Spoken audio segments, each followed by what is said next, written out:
Hello and welcome to episode 220 of the Chills at Will podcast. A pleasure today to be speaking to Aniefiok Ekpoudom.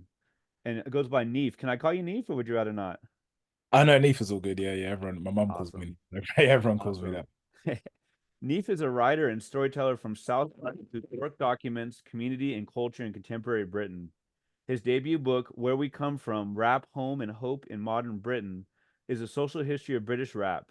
It will be released via Faber and Faber in about 2 weeks, literally 2 weeks. Today being January 4th, it'll be released on January 18th in the UK. As a journalist, he writes long form essays and profiles for The Guardian, GQ, and more. From charting a history of black football culture in South London to mapping the forces of migration and music that formed JHUS, his writing weaves social, cultural, and narrative history to explore the current lived realities of peoples across the UK.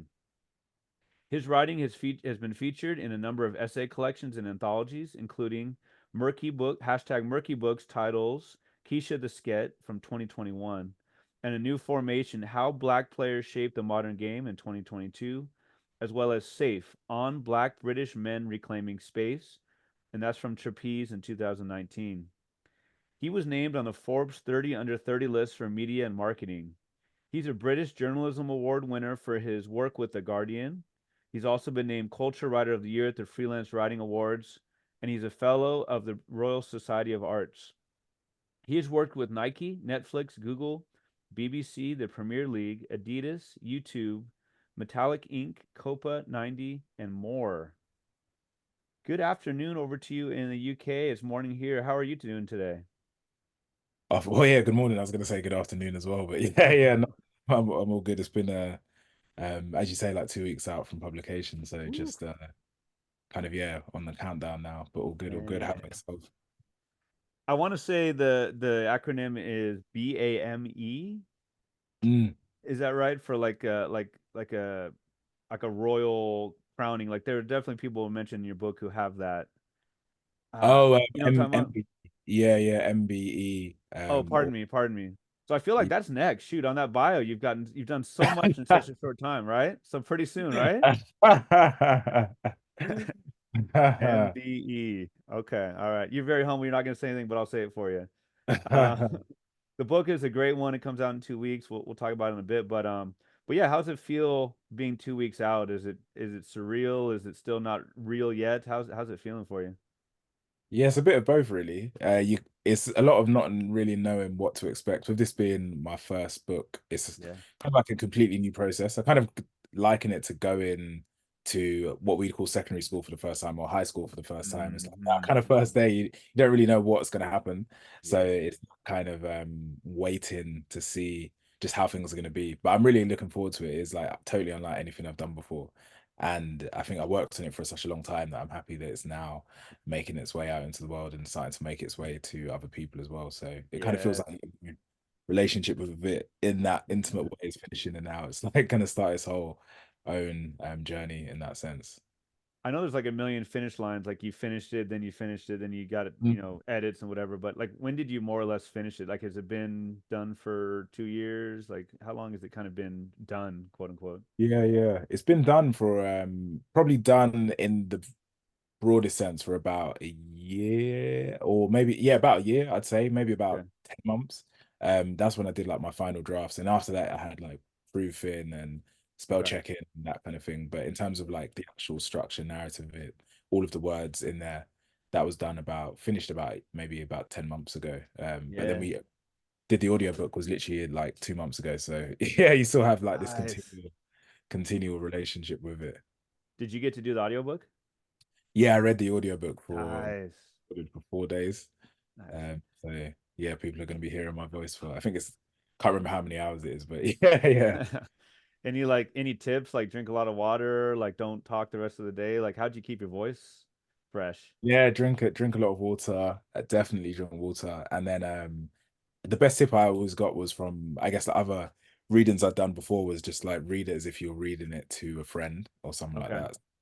That kind of helps you feel most relaxed in that sense. And then try and read slower as well because naturally you kind of talk quite fast in those situations. Um, Reading it slightly slower helped as well. But it was a really good process. I really enjoyed it. I feel like I learned about the book. You reading it in such quick, reading the book in such quick succession like that, you kind of Uh, see it from a different perspective. Whereas before, it's such a obviously like a long process. You're going chapter by chapter by chapter. yeah. Was reading it all in 3.5 days. It's like, oh, okay, like I really get the Huh. shape in a way I didn't get it before. Are you normally someone who reads your work out loud anyway, even if it wasn't for audiobook, like for editing purposes, revising purposes? Yeah, yeah, no, definitely. Yeah, I'd always try Okay. to read it out loud and to print it out as well Mm, before I like turn it in. So that part wasn't necessarily new. But I think definitely like the volume of reading it out loud, you start to see like how many words you like kind of are fond of and that you repeat quite often, or like sentence structure, or okay. even just remembering where I was when I wrote certain things. It's Huh. a weird experience in that sense. Oh, that's cool. Some of the heavyweights definitely have weighed in the blurbs. Caleb Azuma Nelson, who's a well-known British writer for sure, definitely on Mhm. the younger side, done some great things. The book I've been waiting to read. I Mm. mean, how cool is that, right? Yeah, yeah. Musa Okwanga, I want to say he does like a lot of with with football, right? With soccer. Yeah, yeah, he has a Uh, brilliant podcast called yeah, Stadio. He's an author as well, but yeah, I know a lot of people know him for his podcast that he does with Ryan. And yeah. So he writes, it's a rousing, inspiring, often breathtaking history, and they're not lying, these guys. Like I said, we'll talk some more about it, but congrats. And how about before we kind of get into some other stuff, how about any shout outs, like any particular places where people should buy the book? Any particular yeah, bookstores, maybe? yeah, no, thank you. Definitely. There's signed copies at a lot of independent bookstores across England and the UK. So Pages of Hackney, Seven Oaks Bookshop as well, Libraria, which is in East London. Those are a Right. few of the places you can go to. And I think bookshop.org as well, kind of if you go on there, that links you into a lot of where the independent bookshops are selling it. Nice. I feel like I saw that on your website, maybe like a link tree. So, are you? Mm. Where do we find you online as well? Yeah, so my website's Aniefiok Ekpoudom.com.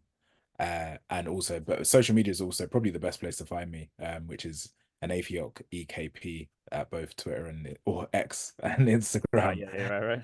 Hey, And we're from not there, trying to get sued, okay? No. yeah, yeah, you can find all the links there. Okay. Appreciate that. I'd love to know about growing up. You do such a great job. The book is so heartfelt in that you can tell that you're a fan, but it also has like the journalistic, I don't know, objectivity is maybe not the right word, and we'll talk about that again in a minute. But you do mention, some things about yourself, like, but that I want to say, pardon me if I got reversed it, but father is from Nigeria and your mother from Cameroon. Yeah, yeah, that's right. So I wonder, like, are you first generation? Like, I wonder about growing up and do you speak Igbo? Do you speak other languages at home? Were you monolingual English? I just wonder about kind of like language and like your reading and writing life growing up. Yeah, no, definitely. Yeah, my mum's from Cameroon and my dad's from Nigeria. They're both actually both from quite near each other. They're both from quite near the border, that Oh, Nigerian okay. Cameroon, yeah, like in Niger in the southeast of Nigeria. And my dad is from an ethnicity called Anang, which is in like the Akwa Ibom region, which is kind of one of the smaller ethnicities in Mm, Nigeria. But so he's bilingual. His first language is Anang, and mm, then second language is English. And my mum kind of just speaks English. Um, but yeah, growing up in the house, it was interesting in terms of things like books, and books were always around, but I'd always more just thought of them as entertainment more so. mm, So I'd read, I guess, a lot of Chinua Achebe. He was a famous Nigerian author. There was also Benjamin Zephaniah, who recently passed away. He was an amazing British author, writer, and so many other things too. So those were mm, some of my really first introductions into literature. But I was definitely like a reader more than anything, and I think that's probably the fondness I still have had for reading then, I still have for it now. mm. But I wasn't necessarily thinking about writing a book or anything or at that stage. Definitely, I Yeah. think with parents both immigrated to the country in to the UK to London in the 80s or so. Hmm. And I think growing up in that kind of community where a lot of their friends, pretty much all of their friends had done the same thing in one way or another, same with some of their siblings too. So I kind of grew up in that kind of yeah, like West African community, which is straddled across different parts of South London, but also other parts of London too. Mm, And yeah, there weren't many people that were authors or writers. I don't think there was anyone essentially. I think that generation definitely had to prioritize things mm, like yeah, survival and trying to make a way for themselves. So that didn't necessarily lend itself to being able to mm, really pursue something as like I guess granular and as patient as you need to be as like Mm, publishing. So I wasn't necessarily surrounded by loads of authors and stuff growing up, which was something that's not that unusual to me, but um, and not that unusual to a lot of my friends. Some of like the people who mentioned on the blurb, I think similar experiences. mm, But it kind of leads quite nicely into music because I feel like that was real. That was my first real access point to what I feel like as literature was rap music. I feel like that's where I really learned to engage with stories and lyricism and how you can use words was like listening to rap, both mm, US rap and UK rap from like a really, really, really young age because those were the art forms, especially if you grew up in like black communities in Britain, those were the art forms that because they are so DIY, like they were so mm, most readily accessible, even though there weren't as many I guess novels and stories that pertain to black communities in the UK at the time, but obviously music is so accessible that mm, that was just everywhere. So that was like where I really got the bug for words in that sense. And I think it's still similar. Like, I feel like a lot of my influence, even in my writing, draws from rap music as much as it does from anything else. mm. I appreciate that. Yeah, before we went on, I teach high school English. Before we went on break, we just finished Things Fall Apart. Mm. I've taught that probably 15 times over the years, so know it like the back of my hand, right? Nice, nice. Um, so who are you listening to, like US rap wise?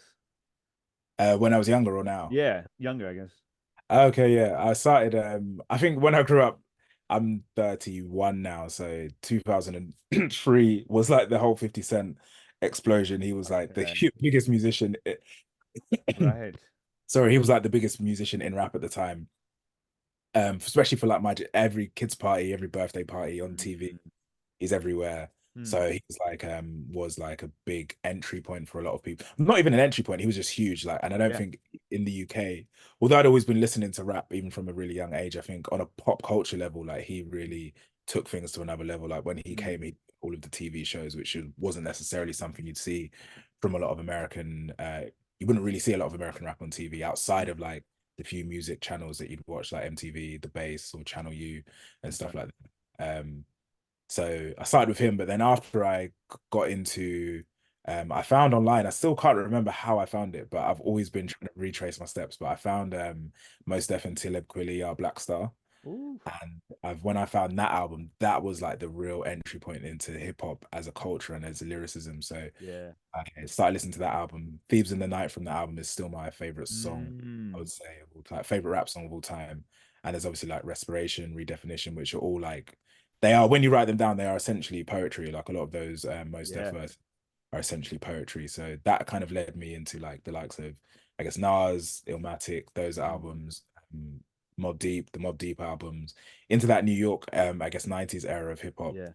and then from there started to branch out into looking at other regions of the US. So then started looking at like Souls of Mischief and the Far Side, and then Okay. going to across to LA and looking at what was going on in California there. And then I guess as I was listening to those things, I'd always be so intrigued that they almost sounded like the regions, like the New York Mm, 90s rap sounded so cold in a way, like it sounded uh, like winter, and but the LA California rap sounded the sound yeah. of it would kind of felt like it matched the climate. So I started to then read Mm, around what actually produced what were the social and cultural conditions that kind of produced the music in these different places. And that was like mm, where I guess like my love for reading that was then paired with like my love for rap because I would just spend hours for with no real intention of just like reading whether it be interviews online, reading books, yeah.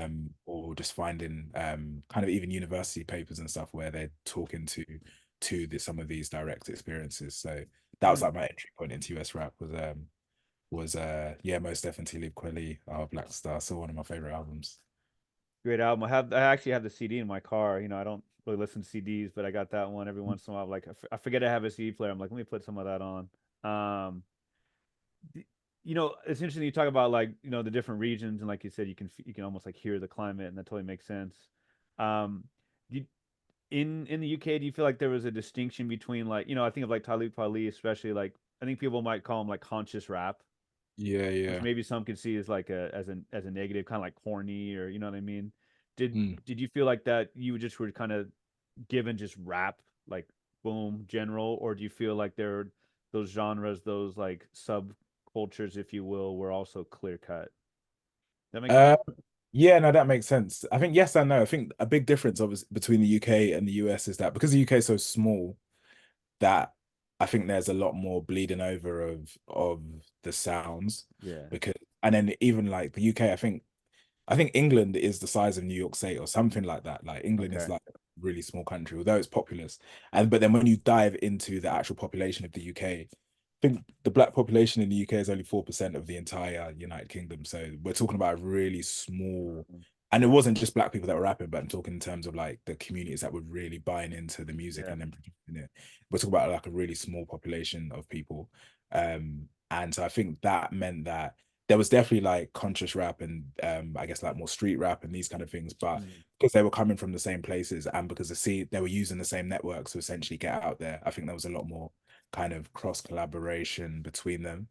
And then I think that also then goes to something I speak about in the book is the actual history of I guess UK rap and hip hop is as much tied in with I guess like Jamaican sound system culture Okay. as much as it is with US hip hop. So I think that's also a big thing because I guess a lot of the music here is kind of that blend, has been that kind of blend between Mm. US rap, but then with some kind of sound system culture in that sense. So Mm. genres like jungle or garage, which I guess are technically and traditionally not hip hop, even though they borrow from hip hop.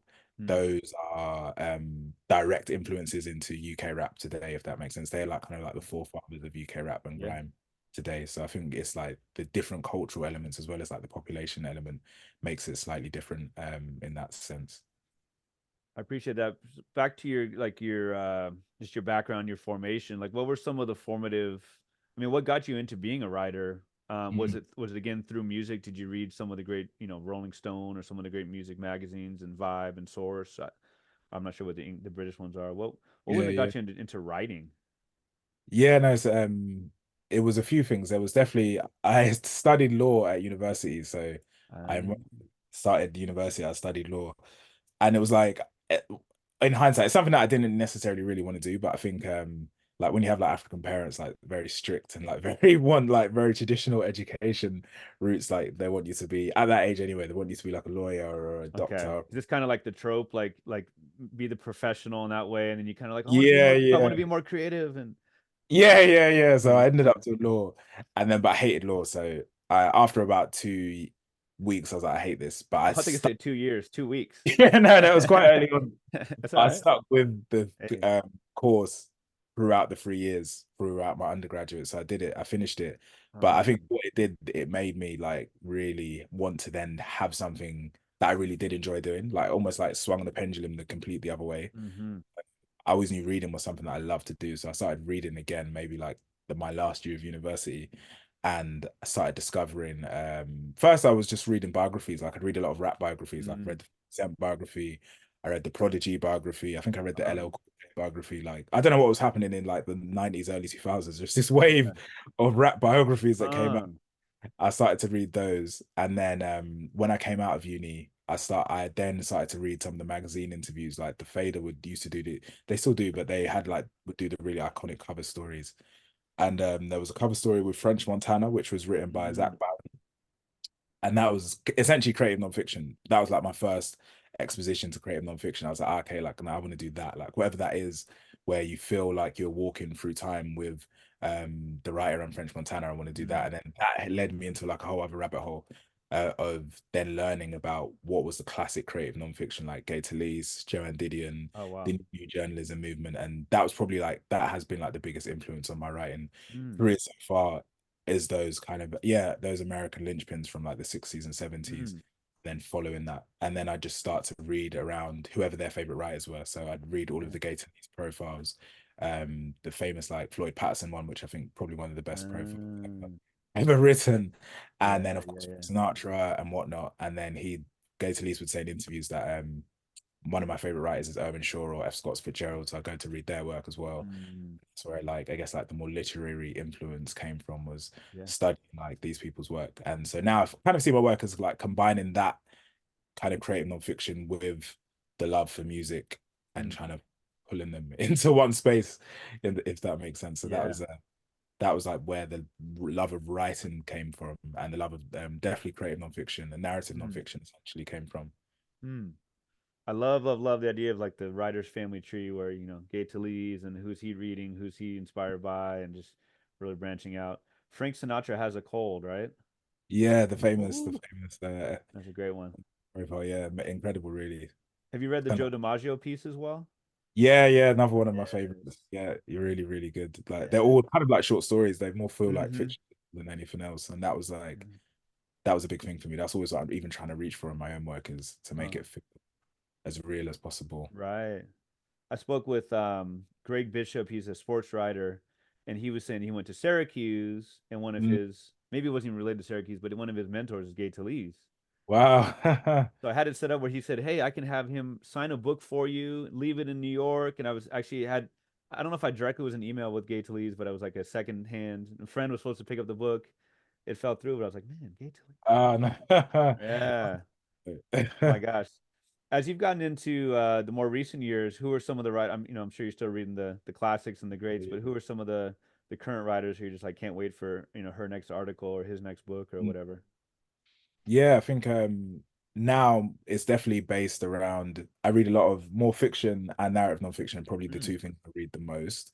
And that was definitely the case whilst trying to write the book as well. But always Wright Thompson, who obviously from ESPN, I think is probably one of the best oh living yeah. writers at the minute. I think I've literally read everything that he's written probably Mm, 5 times over, yeah. and maybe listen to every interview he's done just to try and pick up like as many jewels and gems from it as possible. Mm, Uh, and then also from him, I then learned about Gary Smith at Sports okay. Illustrated. I Yeah. don't think he writes there anymore, but yeah, some of the American sports writing, I think is like some of the most powerful like I think literature that modern literature anyway that's come out of journalism in that sense. I think Mm, it I guess sports is such a place where story is embedded in the nature of the games and mm, what we bring to the games as well. And I think there's been some great journalism around that. So mm, Smith and Wright Thompson for sure. Then outside of that, on more of a fiction side, there's an author from New York called Jacqueline Woodson, yeah. who I read quite often, and she has like some amazing novels, Red at the Bone, and another Brooklyn in particular. She's someone I read very, very often still.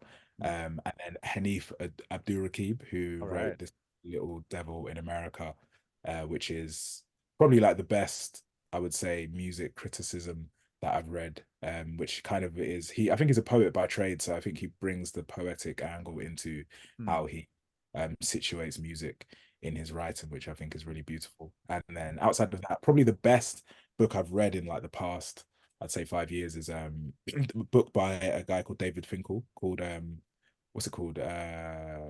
Oh, it's just slipped my mind. Well, he read there's two books, one called The Good Soldiers, hmm. and the follow up from that, I've just slipped my mind, but that is like probably my favorite book from the past Yeah. 5 years. He's an Um, American writer. yeah, American writer. Sounds familiar. That's narrative nonfiction. I'm gonna look it up real quick. David Finkel. Yeah, yeah. Okay. I think Good Good. Soldiers. Thank you for your service. Thank you for your service. That's it. Uh-huh. That I think Yeah. that book is incredible. Like it's such a feat in Yeah. terms of it's him kind of the first book follows I think it's about 12 it follows he's following a platoon at war in I think it's Iraq, and he stays for them throughout their service there, and it's essentially war reporting, essentially Hmm. like modern reporting. But the second book, Thank You for Your Service, Hmm. picks up from when they arrive back in America and I guess try to rebuild Oh wow. and package their lives after being in like quite horrific um war for like for over a year. So that's like one of the most powerful books I've ever read, and it Mm, blends like as I was saying, like narrative nonfiction, but then like the writing is really like the rhythm, the cadence in the writing, I think is really strong, mm, and it kind of pulls you along. But then the stories are so powerful and gut wrenching in a mm, lot of ways, and a lot of the scenes kind of have stuck with me since I finished reading that. So he's a big yeah, he's someone I look to quite often as well. mm. Going back to Wright Thompson, I think he wrote the piece kind of about Tiger Woods after all of the kind of explosive affairs and all that came out, and he's writing about him and like Tiger and like his training regimen, trying to be like a Navy SEAL. Does Yeah. that sound familiar? That was an incredible article. Yeah, yeah, no, yeah, yeah. The Tiger Woods piece and the Michael Jordan piece. But yeah, I remember Yeah. yeah, I've read that Tiger Woods piece several times, and Hmm. it's quite amazing to think that he's one of the most famous sports people on earth, and he was able to have that level of detail about Right. the ins and outs of his life. And then when you hear him talk about what it took to report that story, yeah, you kind of makes you just want to work a bit harder because he was talking about knowing like where his private plane was landing so he could go and do these Shoot. different crazy stuff and all of the different people he spoke to for what is essentially a profile. Like a profile is at max maybe 5,000 words. So Mm, work to go into that piece, yeah. a real testament, I think, to his reporting skills as well. I'll never forget the line where I think it was Michael Jordan was talking about in an interview. He said they were like, it was at a club with, Derek Jeter, Michael Mm. Jordan, and Tiger Woods. And Tiger Woods said something to the effect, he turned to Jordan and Jeter, and he's like, how do you get girls? And they're Yeah, like, laugh. They laugh because like but he was like serious, just so much detail and so many interesting yeah, yeah. anecdotes. Oh my gosh. I want to say the Hanif has a book coming out this year. Does that sound right? Maybe. Yeah, I think it's a book about basketball. I Yeah. can't, it slipped my mind now as well. But Always next year, or there's always next year, something to that effect. yeah, yeah, yeah, yeah. Awesome. Awesome. Well, it's so cool to hear about your writer family tree because you have such an incredible way of making them more general, more specific, and more personal. I wonder about like your interview style, like for this book in particular. Like, did you? I mean, a lot of it was you're in a kebab house or you're in a chicken shop or whatever, like a restaurant. It seems like a lot of based around food, which makes sense. But like, how do you just in general, how do you like engender trust in your subjects?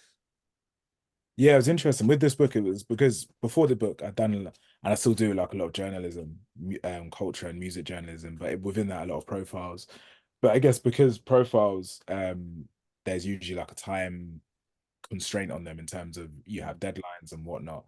So those were tended to be, especially for like the Guardian and British GQ, which are bigger publications. It means you tend to have less time with the people that you're speaking to.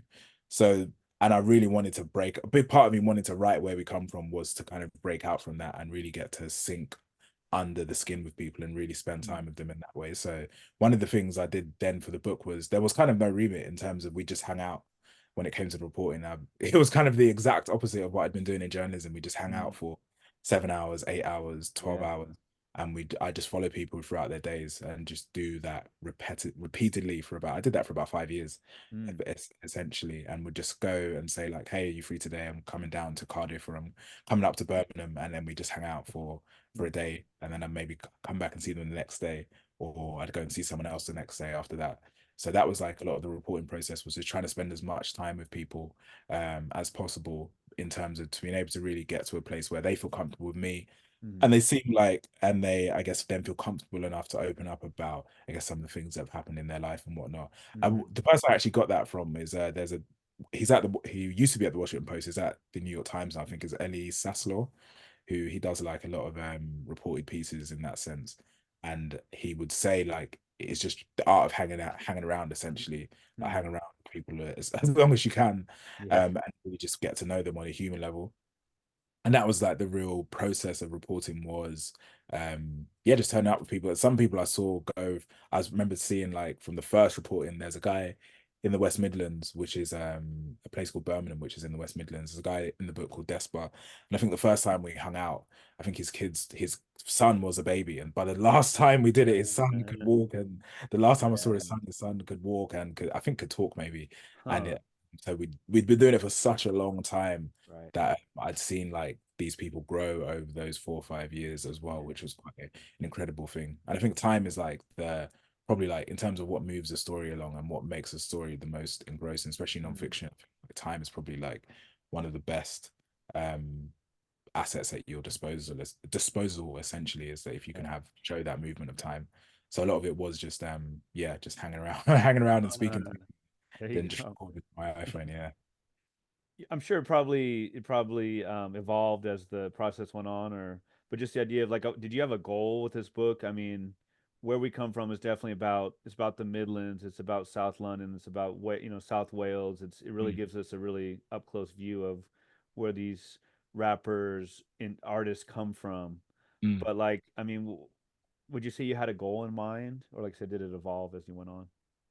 Yeah, it definitely evolved as I went on. But I knew that I wanted to all of those kind of narrative nonfiction pieces I was talking about before. I knew that I wanted to bring that like serious study of people's lives and these communities to this genre of music and to the places that birthed the music. So that was always something I had in mind of when I'd look around, when I'd read all of these pieces, essentially, like they were all like American, and so you'd Yes. never really see it focused on Britain, and then you would rarely see it focused on rappers or people who make rap or have been associated with rap in that way.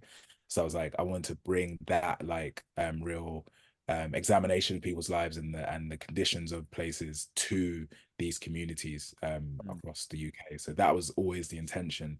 And then, as you say, it kind of evolved as time went on. As time went on, I guess I started to develop, I guess, like the kind of ideals and I guess like morals that went into the shaping of the book. So a lot of it was, I think there were three things I settled on in the end. I think on the human level, I wanted to capture um, human life kind of transpiring in these places. Then I wanted to capture the movement of the music because I guess in that time period, British rap had really blown up in the UK, and Mm-hmm. I wanted to show not just that transition of it blowing up, but wanted to also really show that it wasn't an accident, that this was like there's a long, deep history here of people Mm-hmm. and movements and music that has led to some of the bigger artists today, like Dave and Stormzy and Central C, to be Mm-hmm. in the places that they are. Like they come from a real culture and a community.